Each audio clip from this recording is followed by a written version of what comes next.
नमस्कार दोस्तों, मेरा नाम सुमंत। कैसे हैं आप सभी? Good morning. नीलम, अर्चना, दिव्यांशु, कृतिका, इमराना, उजाला, अनुराधा, सुमन, अर्चना, निवेदिता, मिनी, साक्षी, अजय, मोनी, पूनम, रवि, नीलाक्षी, लिपिका, तान्हा, कस्तूरी, पीयूष, सेटमैक्स, नीलाक्षी, पूनम, अर्चना। बढ़िया, सभी लोग आ गए। सुजाता, ठीक है। तो हम लोग कल बात कर रहे थे जो आर्टिकल 18 है उसकी, आर्टिकल 18 तक बात हो गई थी। उसमें जो आपके टाइटल्स वगैरह हैं वो सब हमने डिस्कस कर लिए थे, ठीक है। आर्टिकल 18 डिस्कस करता है एबॉलिशन ऑफ टाइटल से। यहाँ पर कहता है कि जो स्टेट है वो किसी भी नागरिक पर कोई भी टाइटल कन्फर नहीं करेगा, मतलब किसी को कोई ऐसा हेरिडेटरी टाइटल नहीं देगा, जैसे कि कई सारे जो होते हैं ना, राय बहादुर, महाराजा, ऐसा टाइप का, उस टाइप का नहीं देगा। हाँ, मिलिट्री और एकेडमिक टाइटल उनको दे सकता है उनकी योग्यता को पहचान करते हुए, ठीक है। उनकी योग्यता को पहचान करते हुए वो टाइटल दे सकता है। एक बात उसमें कही गई थी, एक बात कि कोई विदेशी अगर भारत की सरकार में काम कर रहा हो ऑफिस ऑफ प्रॉफिट लाभ के पद पर, तो भी वो किसी विदेशी गवर्नमेंट से जो टाइटल है वो एक्सेप्ट नहीं करेगा जब तक कि उसे को गवर्नमेंट का सैंक्शन नहीं मिल जाता। हाँ, जब तक उसको गवर्नमेंट का सैंक्शन नहीं मिल जाता, मतलब कि प्रेसिडेंट का, ठीक है। तो ये सब बातें हमने कल कर ली थी।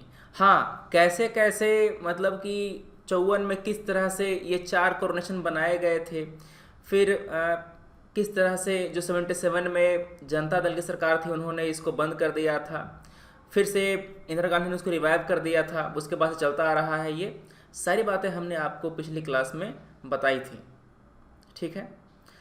अब तक कोई भी क्वेश्चन हो, कोई भी डाउट हो तो पूछो। आर्टिकल 18 तक कोई भी क्वेश्चन पूछना हो, कोई भी समस्या हो तो पूछ सकते हैं आप।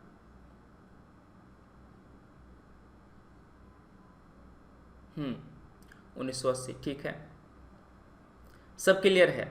सब आपने नोट्स बना लिया होगा, जो नोट्स है वो भी आपने सब बना लिया होगा, ठीक है।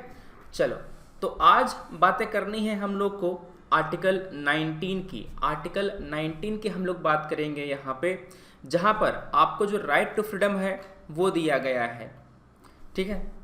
इसमें पहले 7 अधिकार हुआ करते थे। इसमें पहले 7 अधिकार हुआ करता था, जो right to acquire, hold and dispose the property, मतलब राइट टू प्रॉपर्टी जो है इसको हटाया गया था, इसको 44th अमेंडमेंट एक्ट से, 44वां संशोधन के जरिए जो राइट टू प्रॉपर्टी है उसको पार्ट 3 से हटा दिया गया था। पार्ट 3 में क्या है सर? पार्ट 3 में मौलिक अधिकार मेंशन्ड हैं, फंडामेंटल अधिकार मेंशन्ड हैं, ठीक है। फंडामेंटल राइट केवल और केवल पार्ट 3 में ही मेंशन्ड हैं, इसके अलावा और कहीं नहीं। पार्ट 3 के अलावा जो दूसरे राइट हैं वो कॉन्स्टिट्यूशनल राइट कहे जाते हैं, संवैधानिक अधिकार कहे जाते हैं, ना कि मौलिक, ठीक है। खास बात यही है। इसीलिए पार्ट 3 के हिसाब से जो स्टेट है उसको डिफाइन किया गया है, जो लॉ है उसको डिफाइन किया गया है कि स्टेट का मतलब क्या होगा, लॉ का मतलब क्या होगा, ठीक है। तो यहाँ पर जो आपके 6 के, जैसे कि देखो 7 था, एक चला गया, 6 बचा, तो आपके जो 6 मौलिक अधिकार हैं, 6 मौलिक अधिकारों को हम लोग यहाँ पर डिस्कस करेंगे, ठीक है। बढ़िया, सब लोग आ गए? जो बैच हमारा शुरू हुआ है वो शुरू हुआ है 3 अगस्त से। सितंबर में हमारा अगला बैच शुरू होगा करंट अफेयर का, कंप्लीट पीटी और मेंस के लिए, दोनों के लिए हम लोग पढ़ा रहे हैं, तो आप इसको ज्वाइन कर सकते हैं। 10 अगस्त को, मतलब कि आज से आपका जो 1 ईयर बैच है हिंदी माध्यम और अंग्रेजी माध्यम में वो शुरू हो रहा है यहाँ पे अनअकैडमी टीम के द्वारा, तो इसको ज्वाइन कर सकते हैं आप। मतलब कि दोनों आपका बैच पकड़ा जाएगा अगर आप अभी ज्वाइन करते हैं तो। SN लाइव रेफरल कोड है, इस कोड की वजह से डिस्काउंट मिलता है, प्लस सबसे बड़ी बात, जो एक्सेस है मेरे ग्रुप का वो मिलता है जहाँ पर हम लोग पढ़ाई करते हैं, ग्रुप स्टडी करते हैं। चलो, तो यहाँ पे हम लोग अब लिखवाएंगे आपका आर्टिकल नंबर 19। तैयार हो तो सब लोग, सभी लोग? हाँ, बढ़िया। आर्टिकल 19 लिखना शुरू करो। आर्टिकल 19 को लिखना शुरू करो। इसमें आपके जो 6 अधिकार हैं वो कौन से हैं? Freedom of speech expression, freedom of speech and expression, assemble होने का अधिकार, जो एसोसिएशन है, कोऑपरेटिव है, वो बनाने का अधिकार। ठीक है, यहाँ पर जो टेरिटरी ऑफ इंडिया के बीच में जो मूव करते हैं उनका अधिकार, मतलब कि अगर आप भारत के नागरिक हैं तो टेरिटरी ऑफ इंडिया में आप कहीं भी मूव कर सकते हैं। Reside and settle in any part of the territory, practice any profession. हाँ, इन सभी पर आपको जो रीजनेबल रिस्ट्रिक्शंस हैं वो लगाए गए हैं। मतलब कि आर्टिकल 19 जो है it is not an absolute, not an absolute right. इस पर किया क्या गया है? रीजनेबल रिस्ट्रिक्शंस लगाए गए हैं। अब सर इस पर रीजनेबल रिस्ट्रिक्शंस लगाए गए हैं, सर रीजनेबल है कि नहीं ये कौन तय करेगा? रीजनेबल है कि नहीं यह तय करेगा आपकी जुडिशरी।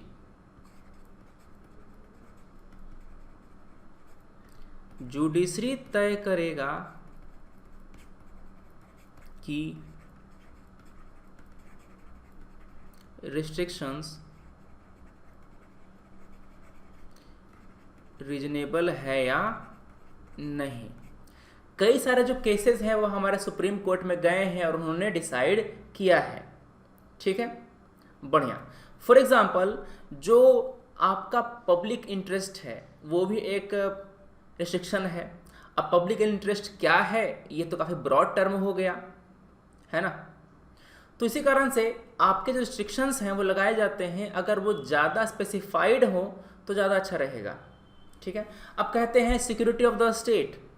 अब देश की सिक्योरिटी के लिए क्या खतरा है ये कौन डिसाइड करेगा? एग्जीक्यूटिव। ठीक है ना, जुडिशरी ने ये डिसाइड कर दिया कि ये रिस्ट्रिक्शन रीजनेबल है, सिक्योरिटी ऑफ द स्टेट। मगर ये रिस्ट्रिक्शन के अंतर्गत क्या क्या आएगा वो कौन डिसाइड करेगा? एग्जीक्यूटिव। और वो उसका उपयोग भी कर सकता है, वो उसका दुरुपयोग भी कर सकता है। समझ रहे बात? ठीक है, कई बार अगर आप क्रिटिसाइज करेंगे गवर्नमेंट की तो आपके अधिकार से वंचित कर सकते हैं। आपको कह सकते हैं कि आपकी जो बातें हैं वो भारत की सिक्योरिटी के लिए अच्छी नहीं है। ठीक है ना, तो यहाँ पर जो आपका फंडामेंटल राइट है उसमें वेग टर्म्स ना हो, कम से कम हो, जितना ज़्यादा स्पेसिफिक टर्म्स हो उतना ज़्यादा बढ़िया।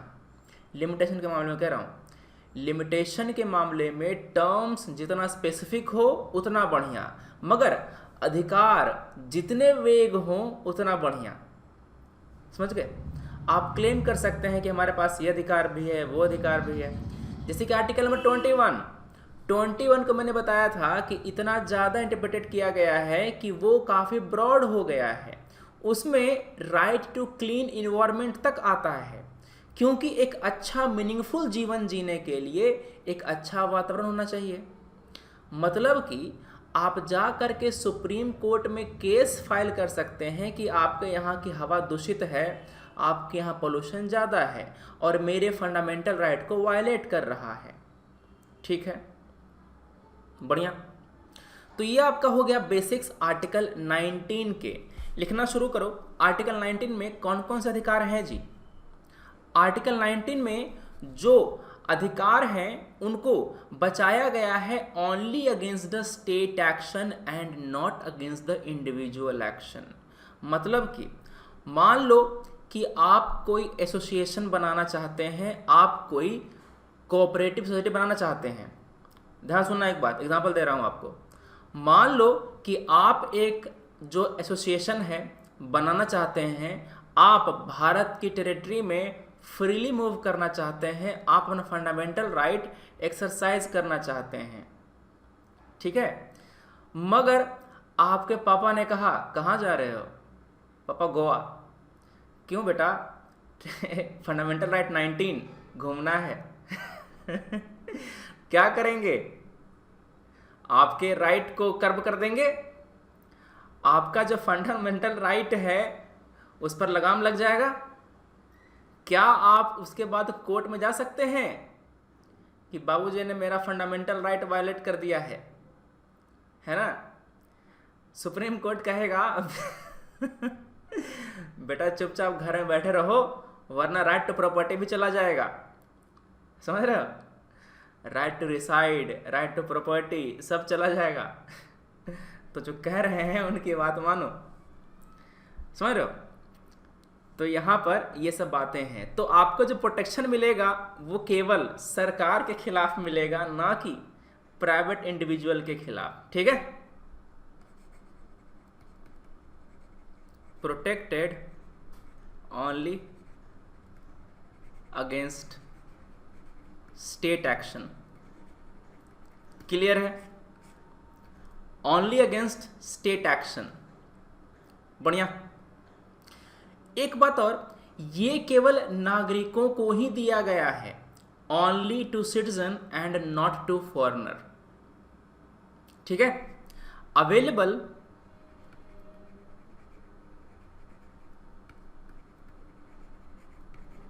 Only to citizens and shareholders of the company।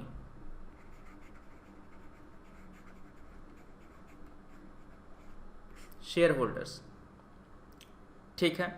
मगर ये not available to foreigners। Foreigners को ये अवेलेबल नहीं है, ये लीगल पर्सन को भी अवेलेबल नहीं है। And legal person, legal entities, for example आपके जो आपके जो कंपनीज हो गए, कॉरपोरेशंस हो गए, वो सब, ठीक है। जो भी लाट साहब आ रहे हैं घूमते फिरते, टाइम पर आया करो, ठीक है। चलो आर्टिकल 19 हो गया यहाँ पे। इसमें प्रोटेक्शन देता है किससे? स्टेटस के खिलाफ, ना कि प्रोटेक्शन के खिलाफ। दूसरा, अब करते क्या है, हम लोग बारी बारी से इसके सब क्लाउज को हम लोग फटाफट पढ़ डालते हैं। इसके सब क्लाउज को जल्दी जल्दी से पढ़ डालते हैं। आर्टिकल 19 में कहा गया है क्या? Freedom of speech and expression. Freedom of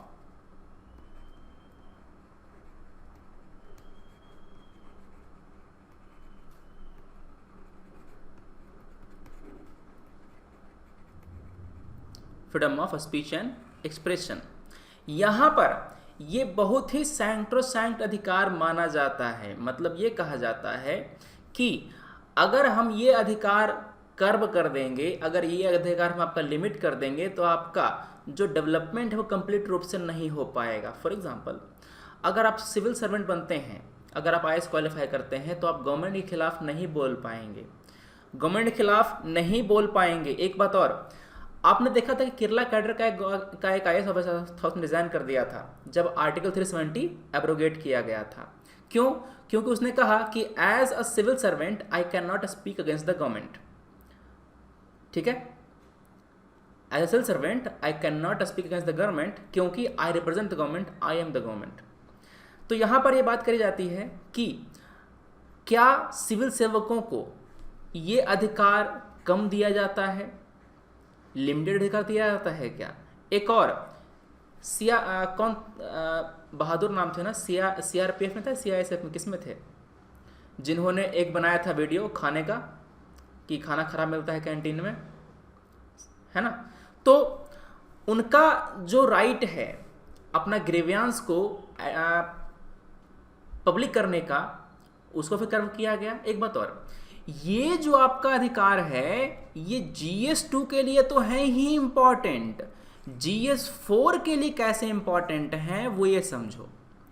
GS4 में एथिक्स केस स्टडी में कैसे आप इसको इस्तेमाल कर सकते हैं और कहां कहां आपको बोलना है, कहां कहां नहीं बोलना है, ये सबसे इंपॉर्टेंट बात है जो आप सुनना। अब अगर मैं आपसे पूछूं कि आप एक प्राइवेट कंपनी में काम करते हैं, वो कंपनी जो है वो एक केमिकल कंपनी है, ठीक है। वहाँ पर आपने देखा कि कंपनी में जो आपका वेस्ट वाटर है, मतलब केमिकल वाला जो गंदा पानी है, उसको बिना ट्रीट किए सीधे नदी में डाल दिया जा रहा है। अब आप एक महिला हैं, आपने इस कंपनी को नया नया ज्वाइन किया है और आपके लिए जॉब बहुत ही ज़रूरी है। ये देखा गया है कि जिसने भी इस कार्रवाई के खिलाफ आवाज़ उठाई उसको जॉब से निकाल दिया गया था पहले। सवाल ये उठता है कि अभी एज एन रिस्पॉन्सिबल एम्प्लॉय आपको क्या करना चाहिए। चलो अपना अपना ज्ञान देना शुरू करो। क्या उस एम्प्लॉय को, उस महिला को कंपनी के खिलाफ आवाज़ उठानी चाहिए, कंपनी के भीतर जाके प्रेस में, मतलब आपका जो ये है वे फॉरवर्ड, मतलब क्या होना चाहिए आपका जो एक्शन है वो क्या होना चाहिए। यस यस नहीं, बोलो क्या होना चाहिए। रीच टू हाई कोर्ट, अरे गजब, मीडिया में बताना चाहिए। कंपनी वो इंटरनली समझाए, ठीक है, चुपके से एप्लीकेशन डाल दो प्रेस वगैरह में आइडेंटिटी को हाइड करके। ये बच्चा क्लास 12th का है। पीयूष 26 लेबर कोर्ट जाना चाहिए, नहीं डायरेक्ट ऐसा करेंगे तो तुरंत निकाल दी जाएंगी। हाँ हाँ हाँ, ठीक है। राइट लेटर टू एनजीटी, आज उठने से पहले उनसे पर्सनली बात, अच्छा ठीक है। हाँ हाँ हाँ ठीक है, बढ़िया।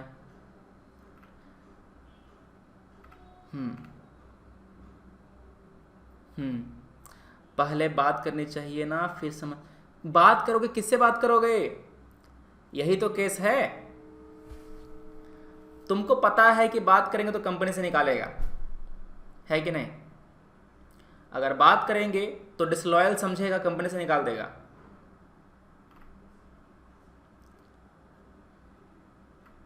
तो क्या करें सर? सर तो लिख ही लेंगे केस स्टडी, सर तो लिख ही लेंगे, नंबर भी लाए हैं केस स्टडी में, आपसे पूछ रहे हैं ना।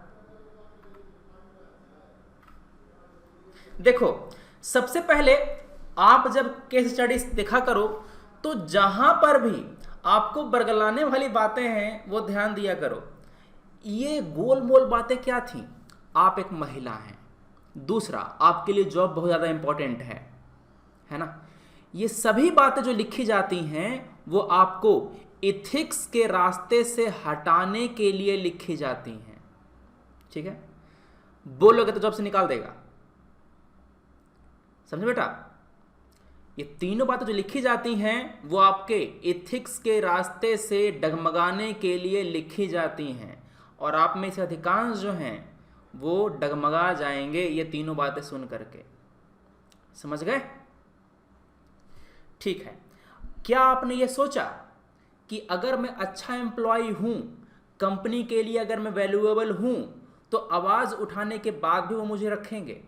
ऑब्वियस सी बात है, केवल आवाज उठाने के लिए थोड़ा निकाल देगा।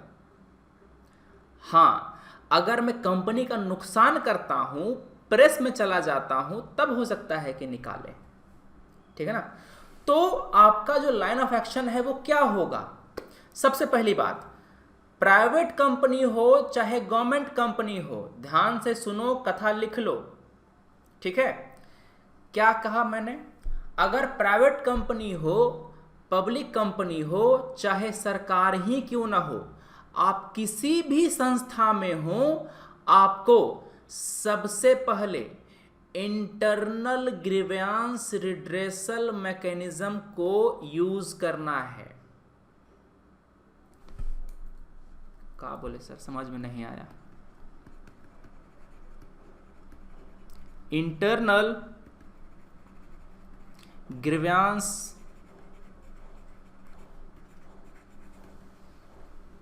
ठीक है।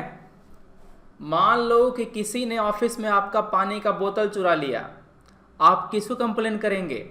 इसको। ठीक है, मान लो कंपनी ने गंदा पानी आकर नदी में गिरा दिया, आप किसे कंप्लेन करेंगे? इसको। ठीक है, प्रिंसिपल को। हर बड़ी संस्था में एक ग्रीवियांस को रिड्रेस करने का एक सिस्टम होता है। वो सिस्टम या तो इंटरनल होगा, कंपनी ने खुद बनाया होगा इंटरनल, या तो वो एक्सटर्नल होगा जो कोर्ट होता है। ठीक है, कंपनी की कंप्लेन बुक में कंप्लेन करना नहीं। देखो, आप जब कंपनी में काम कर रहे हैं तो आपके ऊपर एक सीनियर अधिकारी होगा, आपके ऊपर एक सीनियर अधिकारी होगा, आप उससे कह सकते हैं। एक बात और, उसको जब कंप्लेन करो तो ये दिखाते हुए करो कि आप उसके भले की बात कर रहे हैं। आप जब मॉडर्न इंडियन हिस्ट्री पढ़ते हैं, ध्यान सुनिएगा, आप जब मॉडर्न इंडियन हिस्ट्री पढ़ते हैं तो आप मॉडरेट का फेज पढ़ते हैं, नरम दल वालों का आप फेज पढ़ते हैं। नरम दल वालों ने क्या किया था? प्रेस का इस्तेमाल कैसे किया था? नरम दल वालों ने प्रेस में जो बातें लिखते थे वो ब्रिटेन की पॉलिसीज को लेकर के लिखते थे, मगर ऐसा दिखाते थे कि हम आपके शुभ चिंतक हैं। पॉलिसी को क्रिटिसाइज कर दिया, भर पेट गरिया दिया ब्रिटिश को, और आखिर में कह दिया कि हम आपके लॉयल सर्वेंट हैं, आप ही का भला चाहते हैं। जैसे कैसे पापा और मम्मी खूब डांटते हैं, एक नंबर के नालायक हो, यहाँ जाते वहाँ जाते घूमते रहते, अंत में क्या बोलते हैं? बेटा तुम्हारे लिए ही बोल रहे हैं। समझ रहे? क्या कहते हैं? तुम्हारे लिए ही बोल रहे हैं, है ना? तो यही बात कहनी है। तुम पानी गिरा रहे हो इतना सारा, गंदा वाला नाला वाला जो हमारा नदी है पॉल्यूट हो रहा है, कोई देख लेगा, दो तमाचा मारेगा, कोई केस फाइल कर देगा, तुम्हारी कंपनी बंद हो जाएगा। बेटा तुम्हारे लिए यही बोल रहे हैं। अगर तुमने ऐसा बोल दिया, क्या बोलेंगे अधिकारी ऊपर वाले?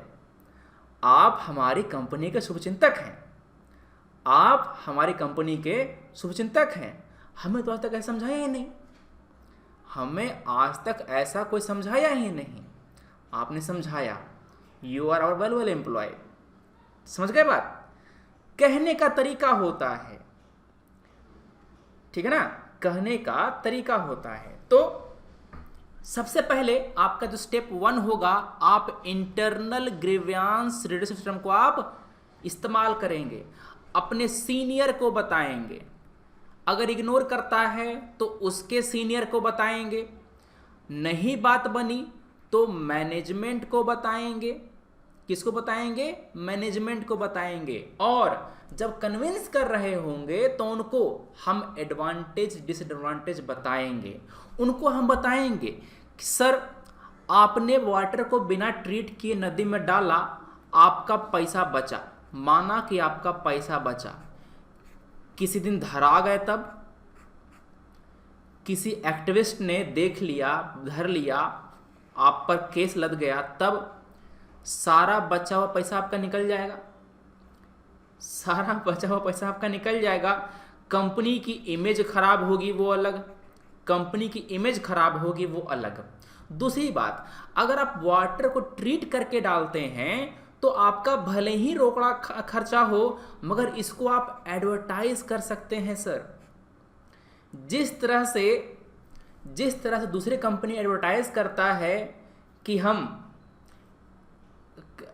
करता है ना कि हम क्या क्या मतलब कि जो खराब प्लास्टिक है वो इस्तेमाल करते हैं, इन्वायरमेंट सस्टेनेबल हैं, क्लीन इन्वायरमेंट को सपोर्ट करते हैं, ये सब वो सब, तो आप भी एडवर्टाइज कर सकते हैं और आपका पब्लिक में इमेज बढ़िया बनेगा। पब्लिक में जब इमेज बढ़िया बनता है ना बाबू, तो प्रचार करने की जरूरत नहीं पड़ती बाद में। कंपनी का जब इमेज बढ़िया बनता है तो प्रचार करने की जरूरत नहीं पड़ती बाद में, आपको बस नाम देख कर खरीदते हैं वो लोग। ठीक है, नाम देख करके खरीदते हैं ब्रांड बन जाने के बाद। ठीक है, तो यहां पर ये सब बातें कह करके उनको समझा सकते हैं। सर ढीठ निकला तब, नहीं माना बात तो क्या करेंगे? नहीं माना बात तो आपको मैंने क्या बताया, आपको इथिक्स के रास्ते से हटाने के लिए जो बातें कही गई थी, महिला हो, घर के लिए बहुत इंपॉर्टेंट है तुम्हारी इनकम, निकाल देगा, इन सबको दरकिनार करना है। ये सब तुमको इथिकल मुद्दे से हटाने के लिए ही रखा गया है। चुपचाप बोलो, सेकंड स्टेप में चुपचाप बोलो कि अगर मेरी वॉइस नहीं सुनी जाती तो मैं पब्लिक में जाऊंगी, तो मैं पब्लिक में जाऊंगी, प्रेस को बातें बताऊंगी एज अ विसल ब्लोअर। ध्यान सुनिएगा, एक टर्म होता, ये सब शब्दों का इस्तेमाल करना है बाबू। Internal grievance radio system, whistle blower, ये सब शब्द किताब में लिखने के लिए नहीं है, तुम्हारे आंसर में होना चाहिए, ठीक है? तो यहां पर ये सब विसल, WHIS, विसल ब्लोअर, ठीक है, बढ़िया। तो आप करेंगे क्या, एज एन इंटरनल एम्प्लॉय आपकी बातों का वेट ज्यादा होगा क्योंकि आप उस कंपनी में काम कर चुकी हैं, तो मीडिया आपके बात को उठाएगा, जो कोर्ट है, NGT है, उसका जो है ना, क्या बोलते हैं उसको, सुओ मोटो कॉग्निसेंस, वो लेगा, समझ रहे हो? फिर होगा। हाँ, एक बात और, ये बात अलग है कि आप प्रेस में जब जाएंगे तो उसको कह सकते हैं कि हम एनोनिमस रहना चाहते हैं, हम एनोनिमस रहना चाहते हैं ताकि हमको अगर कंपनी निकाले भी तो बाद में कोई दूसरी कंपनी हमको लेने से मना ना करे, ठीक है? तो इस तरह से आपकी जो केस स्टडी होती है वो पूरी होती है। अब क्या करेंगे आगे, वे फॉरवर्ड में लिखेंगे कि कंपनी को ऐसा करना ही नहीं चाहिए। पहला तो ये इथिकल है ही नहीं, दूसरा आप लॉ को वायलेट कर रहे हैं। कौन से लॉ को वायलेट कर गए, कौन से लॉ को वायलेट कर रहे हैं? तुमने ये लिख दिया environment protection act, water prevention of pollution act लिख दिया। एग्जामिनर खुश, वाह इसको तो कानून में पता है कि कौन सा कानून वायलेट हो रहा है वहां पे, है ना? नंबर ज्यादा मिलेगा। आधा आधा नंबर करके ही, आधा आधा नंबर अगर तुमने एक क्वेश्चन में बढ़वा लिया तो एक पेपर में 10 नंबर, 4 पेपर में 40 नंबर बढ़ जाएगा तुम्हारा, रैंक तुम्हारा 700 से तुम्हारा अंडर 100 आ जाएगा। हर क्वेश्चन बस आधा आधा नंबर, हर क्वेश्चन बस आधा आधा मार्क्स, और इसी आधे मार्क्स के लिए फाइट है पूरा, ठीक है? तो जहां पर भी आप अपना क्वालिटी इंप्रूव कर पाएंगे वहां पर आप करेंगे। एक बात और, इतना जो ज्ञान बता दिए, कब लिखेंगे सर? हमारा दिमाग कब विकसित होगा? जब लिखेंगे, जब आप लिखना शुरू करेंगे। आप जिस दिन से लिखना शुरू करेंगे आपका दिमाग ऐसे सोचना शुरू कर देगा। एक बात और, लिख तो लेंगे, समय के भीतर लिखना है, समय के भीतर लिखना है। तो एग्जाम हॉल में मेरा स्ट्रेटजी क्या था कि मैं पहले करूंगा पार्ट बी। पार्ट बी मतलब केस स्टडी को मैं पहले कर लूंगा, क्योंकि सारे बड़े बड़े क्वेश्चन होते थे 20 नंबर के, 25 नंबर के। अगर एक सवाल छूटा तो भगवान भी सिलेक्शन नहीं करवाएगा, समझ गए? तो पार्ट बी पहले कर लो, उसके बाद पार्ट ए पर आओ। पार्ट बी में मेनली थ्योरी होती है, स्टेटमेंट्स होते हैं, समझ गए? हाँ, क्वेश्चन कोई दिक्कत नहीं, आगे पीछे कोई बात नहीं। अरे क्वेश्चन के बाद पन्ना छुड़ा हुआ रहता है, एक पेज है उसमें क्वेश्चन लिख दिया ऊपर, ठीक है ना? इस तरह से होता है, उसको बोलते हैं क्वेश्चन कम आंसर बुकलेट। तो आपको जो मन वो क्वेश्चन कीजिए, मगर लाइन से करना, क्योंकि अगर आप रैंडम क्वेश्चन करेंगे जंप कर करके, आपका क्वेश्चन पेपर पूरा नहीं होगा। फिर होता क्या है, मान लो क्वेश्चन नंबर 1 किया, 3 किया, 4, 5 किया, अब तुम पन्ना पलट के तुम ढूंढोगे कि मैंने कौन सा क्वेश्चन छोड़ दिया है, उसमें टाइम जाता है ढूंढने में। 64 पेजेस होते हैं यूपीएससी कॉपी में, बड़े बड़े पेज होते हैं, फर्स्ट क्लास, ठीक है? चलो आ जाओ अब अपने मौलिक अधिकार ऑफ स्पीच एंड एक्सप्रेशन पे। क्लियर है? क्या कहता है? हर नागरिक को अपना व्यू, ओपिनियन, बिलीफ एक्सप्रेस करने का अधिकार होगा। हर नागरिक को अपना व्यू, ओपिनियन, बिलीफ एक्सप्रेस करने का अधिकार होगा। लिखो,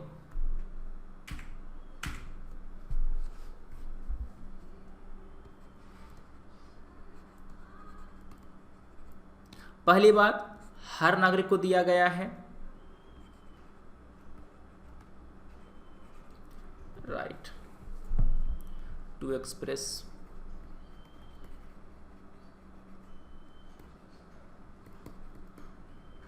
his views, opinions। यहीं पे अगर मैं इस क्वेश्चन को क्लास में पूछता, यहीं पे अगर मैं क्वेश्चन को क्लास में पूछता तो वहाँ पर कुछ जो तत्व हैं हमारे क्लास के, वो अपना ओपिनियन एक्सप्रेस करने के लिए एकदम उत्साहित होते, खड़ा होकर के एकदम जो बोलना शुरू करते, सर ये करेंगे, ये करेंगे, ये करेंगे।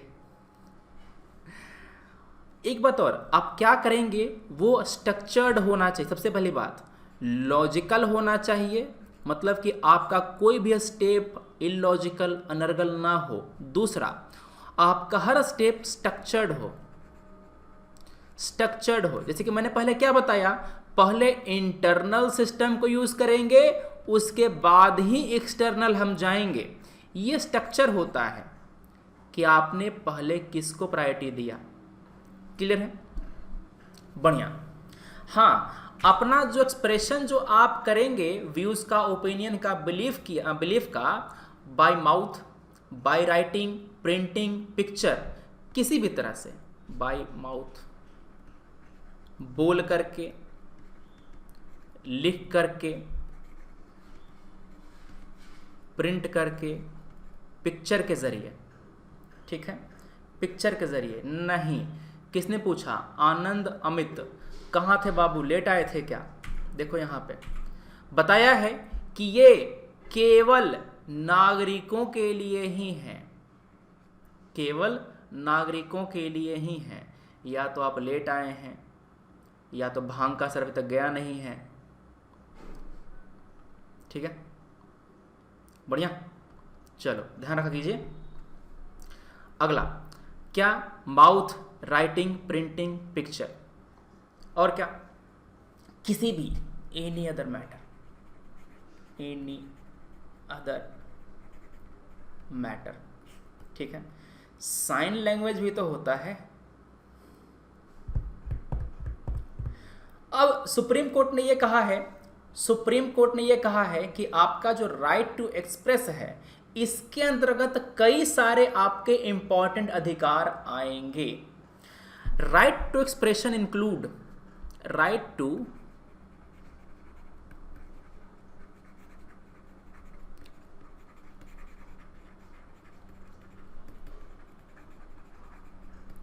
पहला, प्रेस की आजादी, प्रेस की आजादी,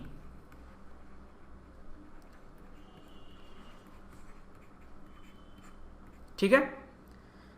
फ्रीडम ऑफ प्रेस, आपके पास बंद के खिलाफ अधिकार है। जैसे कि कोई पॉलिटिकल पार्टी बिहार बंद कर देता है, भारत बंद कर देता है, आपको कोई मतलब नहीं है उससे, मगर फिर भी बंद कर दिया उसने, ठीक है, तो राइट अगेंस्ट बंद।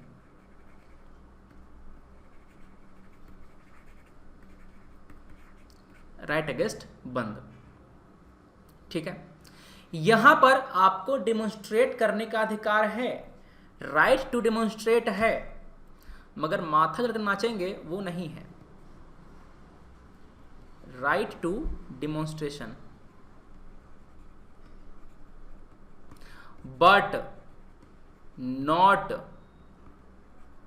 Right to strike. समझ गए? स्ट्राइक करने का, हड़ताल का आपके पास अधिकार नहीं है, हड़ताल का अधिकार नहीं है। एक बात और, कई सारी जो न्यूज़ हैं वो अभी हमें देखने को मिली हैं। फॉर एग्जांपल, इदुक्की में लैंडस्लाइड हो गया, लैंडस्लाइड हुआ, दक्कन का इलाका है, ठीक है, पेनिनसुलर इंडिया का इलाका है। सवाल पूछ सकता है चुपचाप ऐसा कि लैंडस्लाइड के क्या कारण हैं। अगर यूपीएससी का आप पर थोड़ा सा वो है, क्या पूछेगा? लैंडस्लाइड क्या होता है, इसके पीछे कौन कौन से कारक जिम्मेदार हैं, और आप एज अ डिस्ट्रिक्ट मजिस्ट्रेट अपने इलाके में, अपने ज़िले में लैंडस्लाइड को रोकने के लिए क्या कदम उठाएंगे, क्योंकि डिजास्टर मैनेजमेंट एक्ट भी बेटा तुम ही को इम्प्लीमेंट करना है अपने ज़िले में, डीएम हो, समझ गए बात। आपके पास इतना पावर होता है, आप कुछ भी कर सकते हैं डिस्ट्रिक्ट में, बस करने की चाहत होनी चाहिए, ठीक है। हाँ बढ़िया। तो यहां पर आप क्या करेंगे, हाँ सबसे पहली बात आप लैंडस्लाइड डिफाइन कर देंगे। लैंडस्लाइड आप डिफाइन कर देंगे, मगर लैंडस्लाइड डिफाइन करने के बाद उसने पूछा था क्या, कौन कौन से कारक जिम्मेदार हैं। आप कारक कैसे लिखेंगे, कारक लिखने का तरीका होता है फैक्टर्स। देखो शुरू हो गए, ट्री कट करने से रोकेंगे, एफॉरेस्टेशन, ये सब, मगर आप में कोई स्ट्रक्चर नहीं दिखा। स्ट्रक्चर के रूप में बना करके लिखिए कौन कौन से फैक्टर जिम्मेदार हैं, economic factor, social factor, ecological factor, इस तरह से पॉलिटिकल फैक्टर, कई सारे मैन मेड या एंथ्रोपोलॉजिकल फैक्टर, आप इस तरह से लिखिए। ये मैं बता रहा हूँ जनरल आंसर के लिए। एक पॉइंट, एक हेडर के अंतर्गत आपका 4 से 5 पॉइंट से ज़्यादा नहीं होना चाहिए। जैसे आपका 5 पॉइंट बढ़ता है उसको आप अगले हेडिंग में डाल दो, समझ गए बात। हाँ तो यहाँ पर ये जो क्वेश्चन है आपका GS1 और GS4 दोनों मिला करके पूछा गया है। लैंडस्लाइड GS1 का मुद्दा है, दूसरा GS3 आपका जो आपदा प्रबंधन है GS3 में है, तो दोनों मिला के पूछ दिया, ठीक है।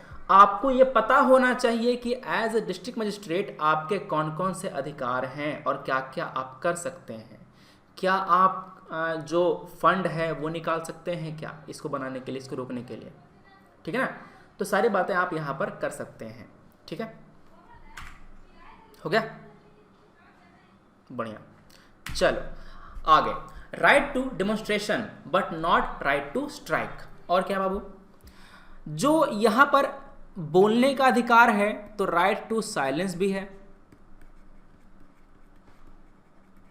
राइट टू साइलेंस भी है। अब मान लो कि आप घर में फ्रिज में आम रखा हुआ है, रात में भूख लगी, निकल गए, 2-3 गटक गए, अब सुबह में बवाल हो गया, समोसा बहुत अच्छा, बेटर देन आम। पूछेंगे कौन खाया, आपने कहा आर्टिकल 19 राइट टू साइलेंस। जब उसके बाद जब प्रहार हुआ तो उसके बाद सारा जो इन्फॉर्मेशन है वो निकला, तो माता जी का जो राइट इन्फॉर्मेशन है वो उनको अचीव हो गया, ठीक है। हाँ तो डिपेंड करता है कि कौन अपना जो अधिकार है वो यहाँ पर एक्सरसाइज कर रहा है ना। तो right to information, right to silence सब आपके मौलिक अधिकार ही हैं। अब किसका डोमिनेट करता है ये बात है कि कौन डोमिनेट करता है, समझ गए बात, ठीक है। पुलिस इन्वेस्टिगेशन बोलना पड़ता है, बताएंगे आगे आपको, हम आगे इसको डिस्कस किया जाएगा, ठीक है ना। जब आर्टिकल 20 बताएंगे ना, बताएंगे उसको। चलो आपका साइलेंस हो गया। आपका फोन टैप नहीं कर सकता कोई, right against tapping of telephonic, tapping of telephonic conversation. एक बात यहां पर और समझना, जो आपका टेलीफोनिक कन्वर्सेशन है इसको टैप करने के लिए पहले सैंक्शन लेना पड़ेगा। सैंक्शन कौन देगा,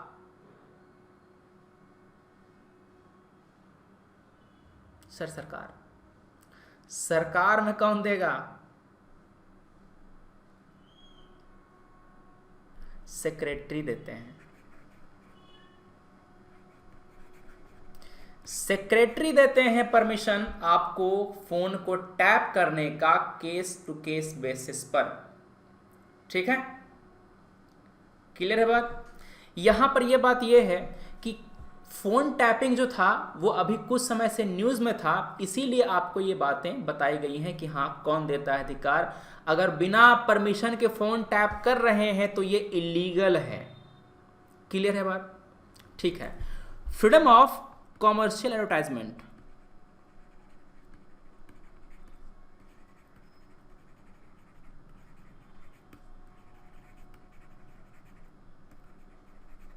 आपको एडवर्टाइजमेंट निकालने का अधिकार है, जनता को आपके प्रोडक्ट के बारे में, सर्विसेज के बारे में अवेयर कराने का अधिकार है।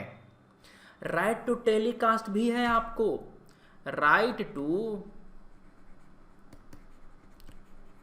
टेलीकास्ट भी है आपको। बस समस्या ये है कि कोई भी ऐरा गैरा आकर के टेलीकास्ट करना शुरू कर देता है। ऐसा ही एक टेलीकास्ट है रिपब्लिक टीवी, ठीक है। तो यहाँ पर देश में तो कुछ समस्या की बात हो जाती है ना। तो यहाँ पर कहा गया है कि गवर्नमेंट को मोनोपोली नहीं होगी टेलीकास्ट करने की, ठीक है। गवर्नमेंट को टेलीकास्ट करने का मोनोपोली नहीं होगा, उस पर नहीं है, आप भी टेलीकास्ट कर सकते हैं। एक अच्छा एग्जांपल है community radio. Community radio sir, इसका एग्जांपल काहे दिए आप, काहे कि इसको इस्तेमाल कर सकते हैं आप GS4 केस स्टडी में भी। कम्युनिटी रेडियो के जरिए मैंने कहा था ना कि डीएम है सर, क्या करेंगे ये वल्नरेबिलिटी कम करने के लिए, मिटिगेट करने के लिए, ये आपका जो लैंडस्लाइड वाला है, आप कम्युनिटी रेडियो का इस्तेमाल करेंगे। वहाँ पर कहाँ पर क्या करना चाहिए, कहाँ पर ढलान को बांधना है, कहाँ पर पेड़ पौधे लगाने हैं, अगर कोई लगाना चाहता है तो उसको कैसे हेल्प करना है, इन्फॉर्मेशन सारा का सारा आप कम्युनिकेट कर सकते हैं कम्युनिटी रेडियो के द्वारा। और ये जो रेडियो होगा वो आपके लोकल में ही चलेगा, तो लोकल भाषा में लोकल लोगों को सुनाई देगा, वो जानकार बनेंगे। लैंडस्लाइड आए तो क्या करना चाहिए ये उनको पता होगा, आए तो क्या ही करोगे, वो तो वहीं जाओगे। हाँ, आने से पहले क्या करना चाहिए ये पता होगा, समझ लो, ठीक है, समझ गए बात। तो यहां पर आपकी ये सब बातें हैं, कैसे इस्तेमाल करना है अपने ज्ञान को ये आप पर डिपेंड करता है, माथे में भरा हुआ है सब, ठीक है ना, मगर कैसे इस्तेमाल करेंगे अपने नॉलेज को ये आप पर डिपेंड करता है, या आपके प्रैक्टिस से ही आएगा, ठीक है, बढ़िया। एक बात और है, आपको गवर्नमेंट एक्टिविटीज को जानने का भी अधिकार है। क्यों सर? आप कब बोल पाएंगे, आप अपना जो ओपिनियन है वो कब एक्सप्रेस कर पाएंगे, जब आपके पास जानकारी होगी। आपके पास जब जानकारी होगी, आपके पास जब इंफॉर्मेशन होगा गवर्नमेंट का, तभी ना आप अपना ओपिनियन एक्सप्रेस कर पाएंगे। तो you have the right to know about government activities. आप खुल के बोलिए कि हमें आपकी एक्टिविटीज जानने का अधिकार है। फॉर एग्जाम्पल, हमारे अभी जो जा रहे हैं कैग, राजीव महर्षि जी, मैंने कल बताया था कि किसी गवर्नमेंट के आदमी को कैग बनाने का क्या डिसएडवांटेज होता है। गवर्नमेंट के लिए नहीं, उसका तो चल रहा है, वो तो चिल है, जनता के लिए। आपने ये क्या थे, गृह मंत्रालय के सेक्रेटरी थे ना, ये पहले शायद गृह मंत्रालय के या वित्त के, शायद गृह मंत्रालय के सेक्रेटरी थे, रिटायर हुए, पद से कैग बन गए क्योंकि गवर्नमेंट के चाहते थे। अब चूंकि ये गवर्नमेंट के आदमी थे और ये खुद ब्यूरोक्रेट थे, तो इनको पता है कि कहाँ कहाँ हमने छुपाया है पैसा। अगर चोर को जज बना दोगे तो चोर को पता है ना कहाँ कहाँ छुपाते हैं पैसा, वो सब जगह ढूंढेगा, जहाँ छुपाया है वहाँ नहीं ढूंढेगा। इसीलिए महर्षि जी के कार्यकाल में कुछ नहीं हुआ, सब एकदम नॉर्मल चलता रहा, सरकारी डिपार्टमेंट की तरह काम करते रहे। जरूरत है एक TN शेषन जैसे आदमी की, ध्यान सुनिएगा, जरूरत है TN शेषन जैसे आदमी की। इन्होंने इलेक्शन कमीशन को सरकारी डिपार्टमेंट से निकाल करके एक इंडिपेंडेंट संवैधानिक बॉडी बना दिया। इलेक्शन कमीशन में रीढ़ की हड्डी डाली। समझ गए बात? उनका नाम सुने ला रे बाबा, क्या बोला? तो इन्होंने डाले। तो यहाँ पर ऐसा ही कोई आएगा कैग में, कोई बाहुबली आएगा जो, या आएगी जो कैग को इंडिपेंडेंट बनाएगी।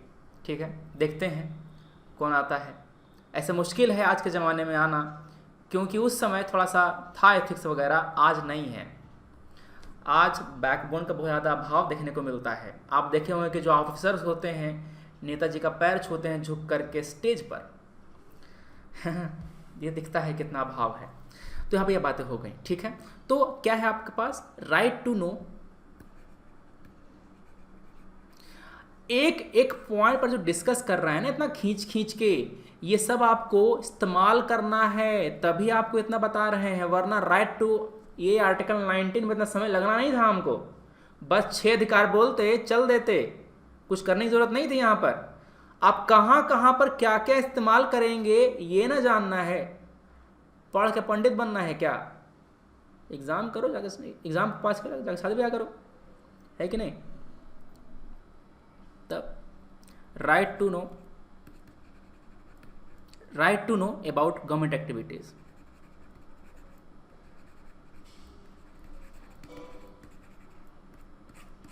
बेचारा आशीष तो पढ़िए रहा है इसलिए ताकि कुछ हो सके। हमारे प्लस का स्टूडेंट हैं आशीष, आते रहते हैं क्लास में, देखा ही होगा आपने इंटरकास्ट मुद्दा है उनका, है ना। बेचारे दुखी रहते हैं, कह रहे थे सर पास हो गए तो कोई रोकेगा नहीं, मगर पास नहीं हो गए तो बहुत पिटाएंगे। ठीक है, तो आप भी थोड़ा सा समझ गए। चलो, तो यहाँ पर ये हो गई। सर इतना जो अधिकार दिया गया है इस पर जो सर मेन 6 कौन सा है इसमें? अरे 6 ही है जो मेन है, यही तो 6 है चलिए, तो यहां पर सरकार रीजनेबल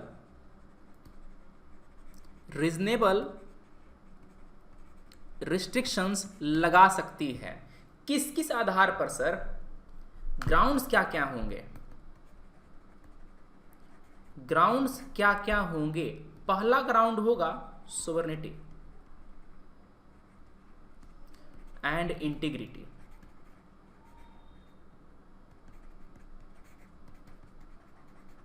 ऑफ इंडिया 8 हो गए हमारे। ना ना ना ना ना, आर्टिकल 19 में 6 है। ध्यान सुनिए, आर्टिकल 19 में 6 है, 3 4 5 6। ये जो पहला है ना, पहला में ये सब ब्रांच फूटा है जो मैंने लिखवाया आपको। पहला ये है एक्सप्रेशन एंड स्पीच वाला, इसी में मैंने बताया कि ये अधिकार ये अधिकार ये अधिकार ऐसा करके। ठीक है, हाँ। राइट टू इंटरनेट अभी ह्यूमन राइट में आता है अमन बाबू। किस में आता है? राइट, ह्यूमन राइट में आता है। अभी तक फंडामेंटल राइट ना बना है अभी ये राइट टू इंटरनेट। ठीक है, हाँ क्लियर है। हाँ ये हो गया। और क्या है यहाँ पे? Security of the state, security of the state. तीसरा क्या है? जो फॉरेन कंट्री है उसके साथ हमारे दोस्ताना संबंध,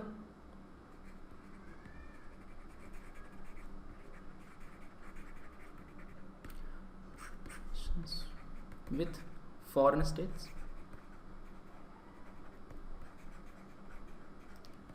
ठीक है, चौथा क्या है आपका? पब्लिक ऑर्डर,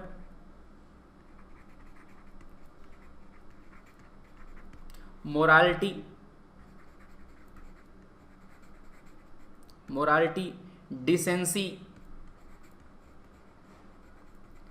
डिसेंसी का मतलब ये है कि आपको अपना जो वक्तव्य है वो बोलने का अधिकार है, मगर डिसेंट भाषा में, ये नहीं कि गाली देके बोल रहे हैं। Sir why not right to internet is not a fundamental right? Sir क्योंकि राइट टू इंटरनेट आपके पार्ट 3 में नहीं लिखा गया है और सुप्रीम कोर्ट ने इसको इंटरप्रेटेड भी नहीं किया है, इसीलिए अभी तक ये फंडामेंटल राइट नहीं है। सुप्रीम कोर्ट ने बस ये कहा है कि दुनिया के और देशों में जो राइट टू इंटरनेट है वो एक ह्यूमन राइट है, और आज इंटरनेट के बिना जो जीवन का जो मेन मज़ा है वो नहीं है, इसीलिए ये एक ह्यूमन राइट बनाया जाए। ठीक है, बढ़िया, क्लियर है, ठीक है। और क्या है इसमें, contempt of court, defamation. Contempt of court को मैं पढ़ाऊंगा आज 10:30 वाली क्लास में। ये जो क्लास है ना ये वाला, इसमें पढ़ाऊंगा मैं कंटेम्प्ट ऑफ कोर्ट। यहाँ पर सिविल कंटेम्प्ट, क्रिमिनल कंटेम्प्ट, इसके अलावा जो आपका पार्लियामेंट ने लॉ पास किया है, एक्ट, उसे बताएंगे। अभी जो केस है प्रशांत भूषण जी का, उसको भी डिस्कस करना है यहाँ पे। तो ये क्लास आपकी 10:30 पर है, 10:30 AM।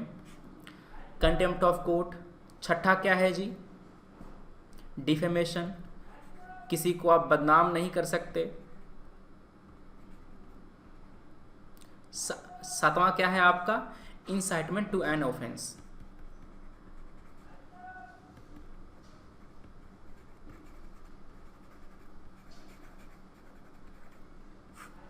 क्लियर है, ठीक है, इंसाइटमेंट टू एन ऑफेंस, बढ़िया। हाँ, ये वाले प्लस पे है, ये वाली क्लास प्लस पे है, ठीक है। तो ये बातें हो गई।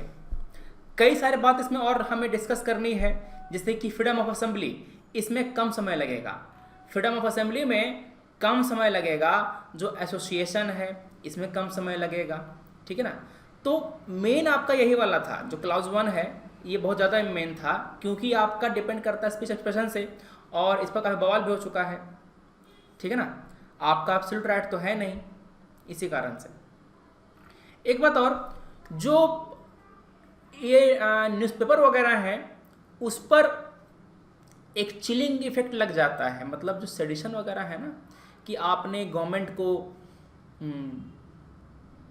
क्रिटिसाइज कर दिया है ज़्यादा, है ना, तो आप पर केस फाइल कर देंगे, इस तरह का, ठीक है। तो यहाँ पर सारी बातें बताएंगे आपको, ठीक है। मूवमेंट हो गया, राइट टू रेसिडेंस हो गया, कि क्या आप जाकर रहेंगे तो आप रहने का अधिकार है ना, सारी बातें यहाँ पर डिस्कस करी जाएंगी। आपको प्रोफेशन का अधिकार, राइट टू प्रोफेशन, क्या आपको उसमें कोई लिमिटेशन है, ये बताएंगे। गवर्नमेंट जो है उसको क्वालिफिकेशन डिक्लेयर करने का अधिकार है।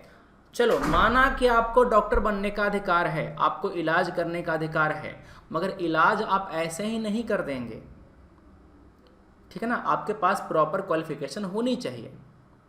तो आपके प्रोफेशन का अधिकार है। फॉर एग्जांपल, मान लो कि आपको कोई दुकान खोलनी है फर्टिलाइजर की, पेस्टिसाइड की, आपका मोहल्ले में खेती बाड़ी होती है आपके गांव में, तो आपने सोचा कि वहाँ पर अगर हम खाद की दुकान खोल लें तो खूब चलेगा, मगर उसके लिए क्वालिफिकेशन है कि आपके पास नॉलेज होनी चाहिए पेस्टिसाइड वगैरह की, इन सब की, ठीक है ना, इंक्लूडिंग द नॉलेज कि क्या किया जाए जब कोई इसको चीनी समझ के फाँक ले। तो ये सब बातें आपको पता होनी चाहिए, सब चेक करते हैं तब आपको लाइसेंस मिलता है दुकान खोलने का, ठीक है।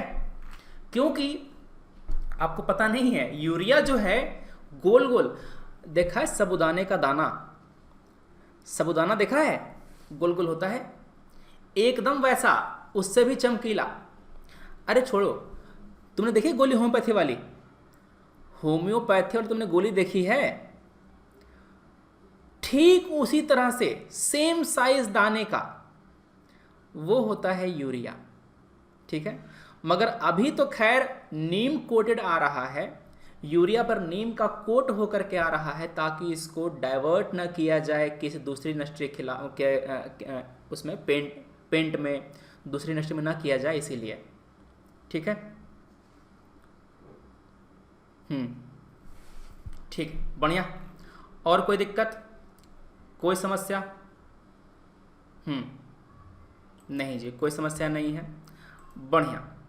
चलिए, तो हर दिन की भांति कल भी हम मिलेंगे 9 बजे सुबह में। उम्मीद रहेगी कि आप कॉपी लेकर के आएंगे, और जो लोग लेट से आए हो समय से आ जाना, एकदम 9 बजे एग्जैक्ट, न इधर न उधर। नहीं, नोट तो बना ही लोगे, नोट तो तुम्हारे इंटरेस्ट का है, ठीक है ना, लिखते जाना सभी चीज़। ये आपका प्रीलिम्स और मेंस दोनों के मुद्दे खत्म हो रहे हैं, ये नहीं कि बस प्रीलिम्स का हो रहा है सर, मेंस का भी आपके सारे टॉपिक कवर हो रहे हैं, थोड़ा टाइम लग रहा है इसमें, ठीक है। आपको पता ही है 3 अगस्त से मेरा नया बैच, 10 अगस्त से आपका जो 1 ईयर का 2 ईयर का batch, SN live, referral code. कोई भी दिक्कत हो, कहाँ कॉल करना है पता है आपको, कौन सी मेल आईडी है पता है आपको, ठीक है, बढ़िया। टेलीग्राम याद नहीं दिलाया तुमने सुबह, ओहो बताया तो है मैंने, ऐड सुमंत, ये टेलीग्राम आईडी है, यहाँ पर आप सब जुड़ जाएंगे। यहाँ पर मेरे सारे वीडियोज़ जो बनाता हूँ मैं यूट्यूब के लिए और अनअकैडमी के लिए, वो भी आप यहाँ पर देख सकते हैं। आपके MCQs, यहाँ पर एक डिस्कशन ग्रुप है, पब्लिक डिस्कशन ग्रुप है, जहाँ पर आप बातें डिस्कस कर सकते हैं। 1700 लोग उसमें हैं भी जुड़े हुए, आप भी ऐड हो सकते हैं। चलिए 12 बजे यूट्यूब वाली क्लास होगी क्या आज, देखते हैं कि आज इवेंट बना है या नहीं। अगर बना है तो होगा, अगर नहीं बना है, अरे बना दिया है, होगी क्लास। 12 बजे क्लास होगी, 12 बजे क्लास होगी। उजाला क्रैकर्स IS के नाम से है,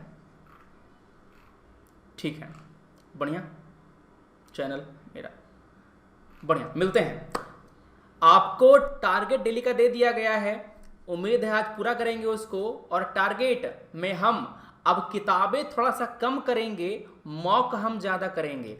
और मॉक कैसे सॉल्व करना है आपको मैं बता दूंगा। और जो नया चैनल है ना, जहाँ पर बकैती वाली डिस्कशन वाली बातें जो थी बनाते हैं, उसको बहुत ज़रूरी हो गया है वो, क्योंकि जो अपना चैनल है मेन वाला, उस पर नहीं डाल सकते, वो फॉर्मल चैनल है, ठीक है ना, बढ़िया। चलो मिलते हैं अगली क्लास में 12 बजे और कल सुबह 9 बजे। Thanks for watching, take care, जय हिंद।